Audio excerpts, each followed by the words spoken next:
I thought I would show you how I manage Elin's medicines when in hospital. So this is the cocktail she has in the morning. A few days ago, I burnt my arm. I've reached a point now where it is definitely infected. Say good morning. Oh, sorry.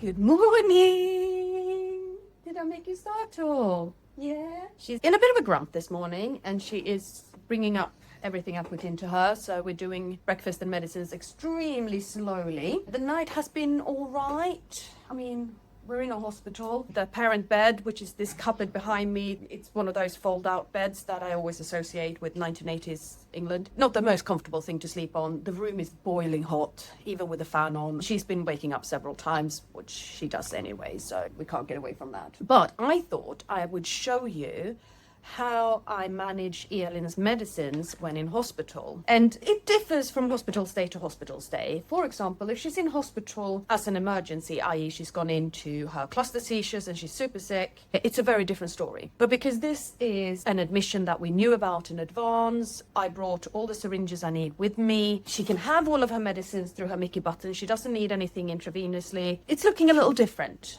this time. I mean, normally I would actually rely on the hospital to provide all the enteral syringes. So this is an enteral syringe. It's how I give Elin everything. That part there at the top, it screws into her extension tube. Let me show you. This is the one we use for food, but effectively screws in like that, and then you can give it. She has the small tube in her stomach right now. Can I have it? And I'm giving her some breakfast. What she's having right now is Fortini, which is a kind of formula, high-calorie meal replacement, and that's what she's having for breakfast. Elin's enteral syringes are single patient use, so they can only be used with one patient, obviously infection control, but they're not single use. We can reuse them. All the ones I've got in here in hospital, I'm going to use for the time that we're in here. We're in here for a little more than 24 hours. Then I'm just going to throw them away and not bother bringing them back home with me. But how do I know which one's which? Well, what I've done is I've marked them.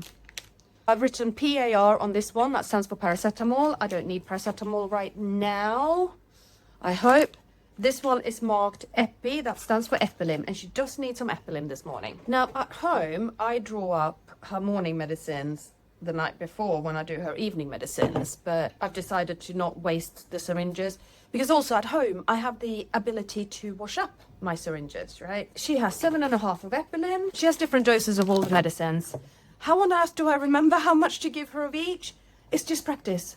It's doing it several times a day, every day for several years, and then, you know, one dose changes, but that's just the one, and you get used to that one, and then another dose changes, and yeah, repetition. Where is my baclofen?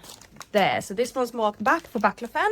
I'm having a bit of a frustrating thing going on at the moment. Can you see that I have like a weird mark on my arm? A few days ago, I burnt my arm on the side of the pasta pot. And, you know, this happened in the evening, home with the kids, can't go anywhere, can't do anything. Right. What is the medical advice for burns? And the medical advice for burns is to absolutely never, ever, ever put anything fluffy on them. You don't put a normal plaster on. The best at-home dressing you can do is cling film. So I've got cling film loosely taped over it. And then, of course, you know, Elin requires manual handling at all times. Whatever I do with Elin, it touches this area, which is not great. The blisters that were meant to be forming, they burst immediately. Not having blisters over it is an infection risk. I've reached a point now where it is definitely infected. It's not badly infected, but it needs to be looked at, and I need to have it looked at today. You're in a hospital, Tova. Surely somebody can have a look at it. Yes, but I'm in a pediatric neurology ward. There is no burn expert here, and also they're looking after my child here. They're not looking after me. Should I pop down to A&E while I leave a complete stranger who doesn't know Elin to look after Elin? She is literally attached to the wall here. If it was extremely bad, I would do. It's not extremely bad. It's bad enough that it needs attention, but it's not like, oh my God. So no, I'm not going down to A&E. We talked about it last night, me and the nurses, and they went on the hospital system and went, they have 160 people waiting at the moment. I'm not spending 6, 7, 8 hours overnight in A&E with my child here with people who don't know her. Does not happen. And I'm on my own here. I don't have access to a carer that knows Elin. I don't have access to Elin's dad. He's at home with Alice. It's an hour and a half away. Not happening. So we have this wonderful system here in the UK called NHS 111. So it's a phone line you can call and you can describe what your issues are and they will say whether you need to get it looked at. There's a minor injuries unit in Bedford. What I want is to go there this afternoon when I get home. So can they get me an appointment at minor injuries in Bedford? No, we can't because you're currently in Cambridge. I'm sorry, what now? Yeah, it goes by your location when you call us, so we can get you an appointment in Cambridge. But I can't go in Cambridge because I'm not taking her with me to a minor injuries. And also, you know, she's still attached. She's going to get detached and then we're driving back to Bedford. Yeah, my system won't let me do that. So, I am literally going to ignore my arm for the next few hours. Elin is going to get detached from all the wires that are here that she's attached to. We are going to go home. I'm going to dump her on her loving father and then I'm going into minor injuries because I literally have no other choice right now. It is all very well to recognize that, yes, me, the carer, needs some medical attention. Me, the carer, can't go and get medical attention. Tough shit. Next up, I don't have a syringe I've been using yet because I only give her multivitamins in the morning. By the way, why am I doing this? Because some bright spark designed the 20ml syringes to be just too big to go into a standard bottle opening. You can get these plastic things that you put in here and then you can just turn it upside down and draw it out. I don't like them. It's a personal preference. There's nothing wrong with them. I just don't like them. I feel that they cause leaks and more problems and more faff, and it's another thing in my home that is littering. I get it so often. Oh, you should be using those. I know I can be using them. I don't like them. Okay, and then the last thing I'm going to give little miss is a probiotic. And that also is something that I don't give her every day, so it's a new syringe for that.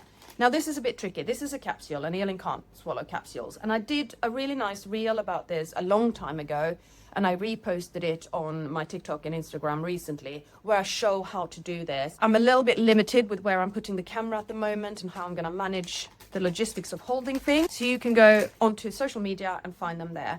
But effectively, I'm going to use this stopper. I'm going to hold this between my legs, so it's holding still, and I'm going to open the capsule over it and then pour in some water. Empty capsule, probiotic powder in syringe, a bit of water. Put the end in, turn upside down, unscrew, push it up, put this back on and shake. And then I'm going to push the excess air out because obviously we don't need to blow her up like a balloon. That's all of her morning medicines done. I have got baclofen, muscle relaxant, Elin, anti-seizure, alimemazine, anti-vomit, Silenar, anti-dribble, gabapentin, muscle relaxant and anti-seizure, multivitamin, probiotics. So this is the cocktail she has in the morning. I have coffee for the mother. I myself have taken some paracetamol to help with the feeling of the burn, and I have breakfast. So this is a very short little vlog, and we're going to say thank you for watching. Please hit the subscribe button, and we'll see you in our next vlog. Mwah!